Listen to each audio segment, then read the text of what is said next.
Hola, una vez más Jaime Lascarro, predicador laico y estudiante de la Biblia. Una pregunta importante para responder es aquella que dice lo siguiente: ¿cómo se puede distinguir la diferencia que existe entre un profeta verdadero y otro falso? Bueno, para responder esto hay que decir que el Antiguo Testamento destaca el conflicto permanente y constante entre los profetas falsos y los verdaderos del Señor. En el pasado, distinguir entre ellos era algo difícil, pero había que hacerlo de todos modos. Los israelitas se preguntaban acerca de ello. ¿Cómo podemos nosotros entender si un profeta que ha expresado una palabra de Dios en realidad no es palabra de Dios? Eh, Esto se lo preguntaron a Moisés. Deuteronomio capítulo 18 está esto. El apóstol Juan escribió a la iglesia en primera de Juan 4:1: Amados, no creáis a todo espíritu, sino probad los espíritus si son de Dios, porque muchos falsos profetas han salido por el mundo. Y dado que este tema es muy importante, el Señor dio a su pueblo algunas instrucciones al respecto. ¿Cuáles? Número 1. Para poder distinguir un profeta falso de uno verdadero, hay que mirar que sus profecías sean cumplidas. Moisés le dijo a los israelitas en Deuteronomio, capítulo ya mencionado, versículo 22, más adelante dice: si el profeta hablare en nombre de Jehová y no se cumpliere lo que dijo, me aconteciere palabra que Jehová no ha hablado, con presunción le habló el tal profeta, no tengas temor de él. Eso también lo podemos corroborar en palabras del profeta Jeremías, el capítulo 28. A primera vista, esta es una buena prueba que, sin embargo, a menudo es difícil de aplicar. Y para poder determinar si alguien es un verdadero profeta, debemos esperar el cumplimiento de la profecía que ha anunciado. Y con el objetivo de poder ayudar a los oyentes, los profetas algunas veces daban dentro de sus profecías de largo alcance algunas profecías de término corto para que se cumplieran rápidamente. Tal el caso de lo que encontramos en Jeremías 28, 16 y 17. Sin embargo, las profecías de un falso profeta también podrían haberse cumplido. También existía esa posibilidad. Era no necesariamente la prueba de fuego si hemos de leer lo que dice Deuteronomio, bueno, el mismo capítulo 13 del 1 al 2 lo podemos leer. Cuando se levantó en medio de ti profeta o soñador de sueños, y te anunciare señal o prodigios, y se cumplieren las señales o prodigio que él te anunció. Entonces, era posible que en algunos casos se cumplieran las profecías de un profeta falso. Entonces, no necesariamente es la prueba contundente que pudiéramos evaluar.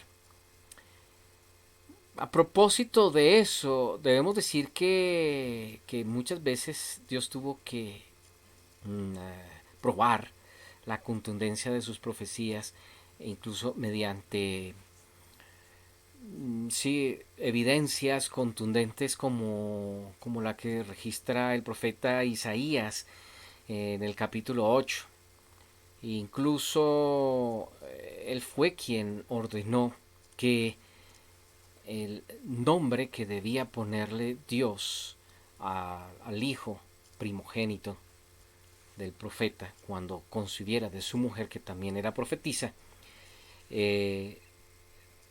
dice: cuando me llegué a la profetisa, me dijo que debía ponerle por nombre Maher Salal Hasbaz. Este es un nombre que quiere decir cuando, hablando de la proximidad de la destrucción del reino del norte. Eh, este nombre quiere decir que ejércitos iban a venir a arrasar su pueblo.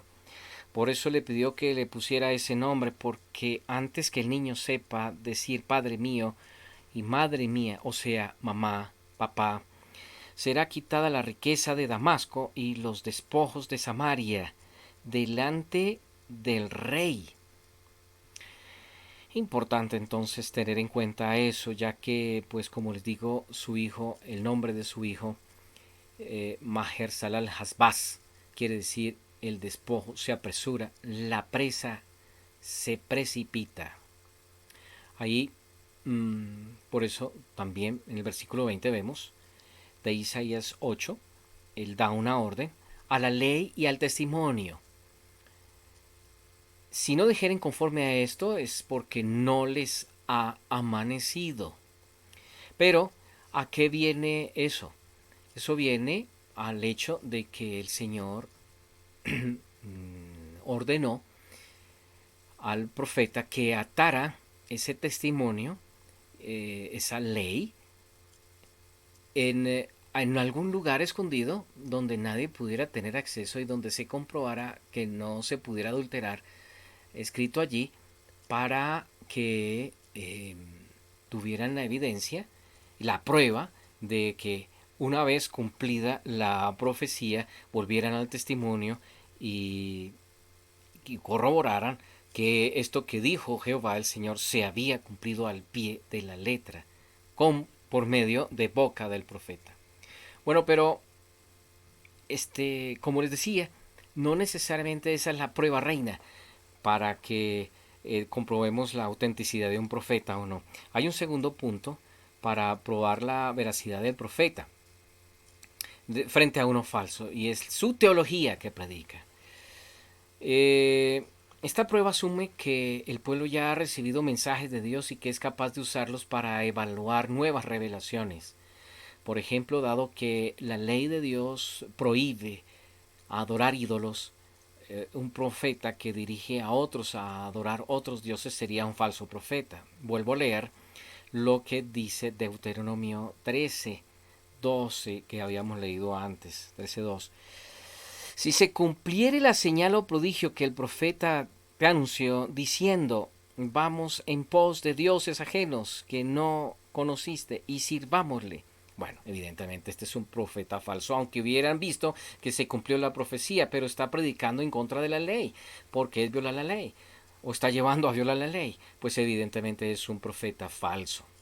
De ahí que el texto de Isaías 8:20 es muy importante, a la ley y al testimonio. Una de las cosas que hace el profeta de Dios es exaltar la ley de Dios, la enseñanza de Dios, no despreciarla, no, ni tampoco dejarla a un lado. Así que si usted quiere comprobar que un profeta es verdadero o falso, pues tiene que mirar qué es lo que está predicando esta persona acerca de la ley. Y si invita a quebrantarla, a violarla, aunque su predicación sea hermosa y demás, aunque diga muchas cosas bellas e inspiradoras, con ese solo hecho ya se puede determinar que es un profeta falso. El mensaje de un nuevo profeta tiene que estar de acuerdo con las revelaciones previas de Dios. Eso también lo encontramos registrado en Isaías 38. La persona que recibe una revelación tiene que tener un profundo conocimiento personal de la palabra, y esto les permite utilizar ese conocimiento para evaluar la veracidad de una revelación. Más si es nueva. Y en el Nuevo Testamento, la revelación de Dios a través de Jesucristo llegó a ser la prueba central junto con la palabra escrita para determinar si un profeta era verdadero. Eso lo dijo el apóstol Pablo. El apóstol, esto lo dijo, a ver, miremos aquí. Eso lo dijo el apóstol Juan en 1 de Juan, el capítulo 4, versículos 2 y 3. En esto conocemos el Espíritu de Dios. Todo espíritu que confiesa que Jesucristo ha venido en la carne es de Dios. En la carne quiere decir que Él no impostó su naturaleza humana, no se hizo pasar por hombre Es decir, que Él se hizo de carne y hueso como cada uno de nosotros, no como algunos ya lo mencionaban en los días de Juan, que simplemente Él se revistió de naturaleza humana y que por esa razón Él venció toda tentación y pudo derrotar al diablo porque ejerció todo su poder como Dios, pues derrotando al diablo con total posibilidad, porque pues con el poder de Dios se derrota al diablo. Así que, bueno, eh, esto es lo que significa que ha venido en la carne, que el Señor Jesús derrotó al diablo, pero como uno de nosotros en la carne, sin apelar ni un milímetro al poder de Dios, sino dependiendo del Padre y del poder divino para vencer al diablo en su propio terreno. El término carne se utiliza mucho con relación a todo lo que estuviera asociado con esa tendencia nuestra hacia el pecado. Por eso dice el apóstol Juan, todo espíritu que confiesa que Jesucristo ha venido en carne es de Dios, y todo espíritu que no confiesa que Jesucristo ha venido en carne no es de Dios. Y este es el espíritu del anticristo, el cual vosotros habéis oído que viene y que ahora ya está en el mundo.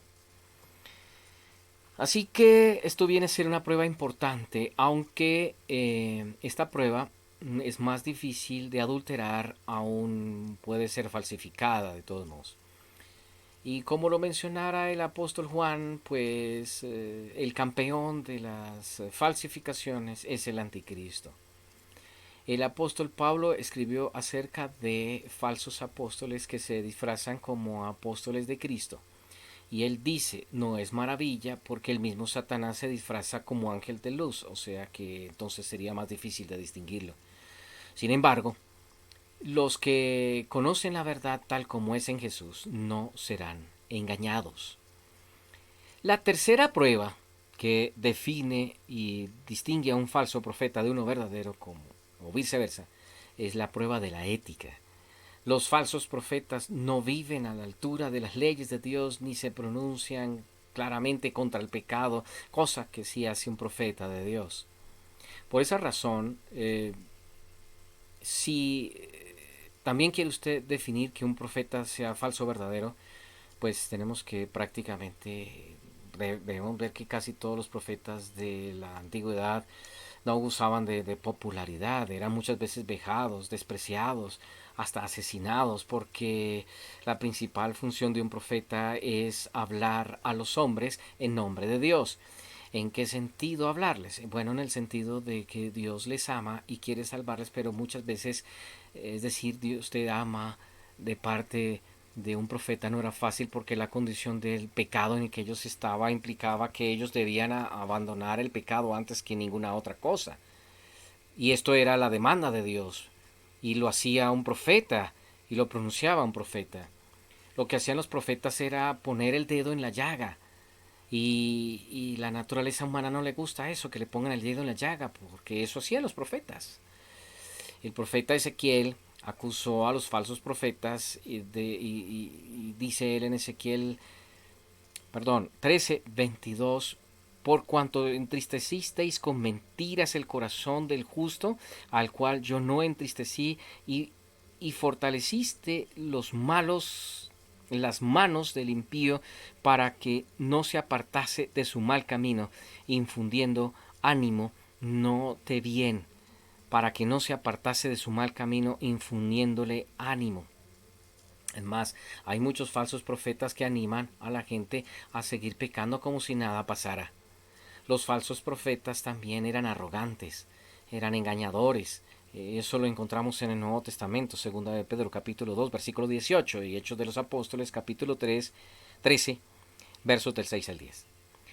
Y a menudo predicaban solo por paga. O sea, solo el estipendio les interesaba. El salario. Segunda de Pedro 2, 3 y 13 encontramos esas costumbres de antiguos profetas falsos. Que hoy también pues ocurre, ¿no? Es decir, su vida debe estar en armonía con la palabra revelada de Dios y las personas pueden dar la impresión de ser santas e incluso de hablar lo correcto. Y sin embargo Jesús dijo que son como lobos vestidos de ovejas en el Evangelio de Mateo, capítulo 7, versículo 15. En cuarto lugar, por sus frutos los conoceréis, dijo el Señor Jesús. Él mismo estableció esa prueba. Así todo buen árbol da buenos frutos, pero el árbol malo da malos frutos. Y es parecida a la tercera prueba que dimos, pero va más allá de ello, porque debemos preguntar cuáles son los resultados de ese ministerio de la persona que dice ser profeta. ¿Su ministerio edifica a la iglesia? Esta prueba requiere tiempo, pero la mentira y el engaño, tarde o temprano, son revelados. Por esa razón es importante tener en cuenta los elementos anteriores para determinar los profetas falsos de los verdaderos, especialmente que exaltaran la ley de Dios a fin de llevar al arrepentimiento de pecado entre todos sus oyentes. Así que tenemos que permanecer abiertos a la posibilidad de que Dios nos hable por medio de sus profetas hoy.